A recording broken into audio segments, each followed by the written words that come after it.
नमस्कार। आज मैं आपको बताऊंगी भारत की ऐसी महान महारानियां जिन्होंने इंडिया से अंग्रेजों को बाहर जाने के लिए मजबूर कर दिया था। तो चलिए मैं आपको बताती हूँ उनके नाम। पहली रानी थी रानी वेलु नशियार। तमिलनाडु के शिवगंगई की वो रानी थी। वो अंग्रेजों के खिलाफ लड़ने वाली पहली भारतीय रानियों में से एक थी। उन्होंने अंग्रेजों को हराने के लिए मैसूर के सुल्तान हैदर अली के साथ गठबंधन भी किया था। दूसरी रानी थी रानी चेन्नम्मा। कर्नाटक के कुत्तूर राज्य की रानी।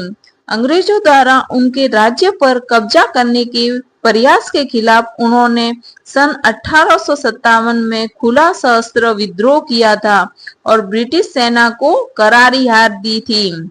और तीसरी रानी थी रानी अवंतीबाई। मध्य प्रदेश के रामगढ़ की रानी।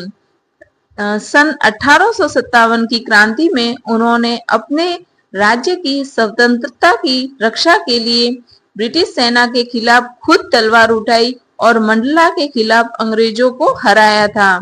चौथी थी बेगम हजरत महल।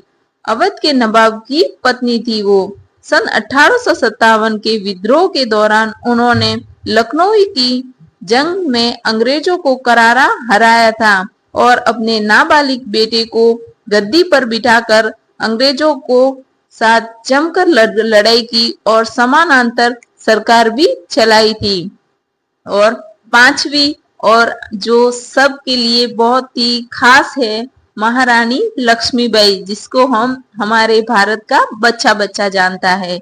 सन 1857 के स्वतंत्रता संग्राम की सबसे बड़ी वो प्रतीक थी। उन्होंने अपनी रियासत को ब्रिटिश हड़प नीति का शिकार होने से बचाने के लिए अपने अंतिम समय तक खूब युद्ध अंग्रेजों के साथ लड़ा था और मात्र 30 वर्ष की आयु में ही वो वीर गति को प्राप्त हुई थी और मरते दम तक उन्होंने अपने शरीर को अंग्रेजों के हाथ नहीं लगने दिया।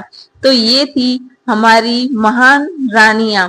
आपको मेरी जानकारी कैसी लगी ये मुझे कमेंट कर जरूर बताना और मेरी चैनल को लाइक और सब्सक्राइब जरूर करना। जय हिंद, जय भारत।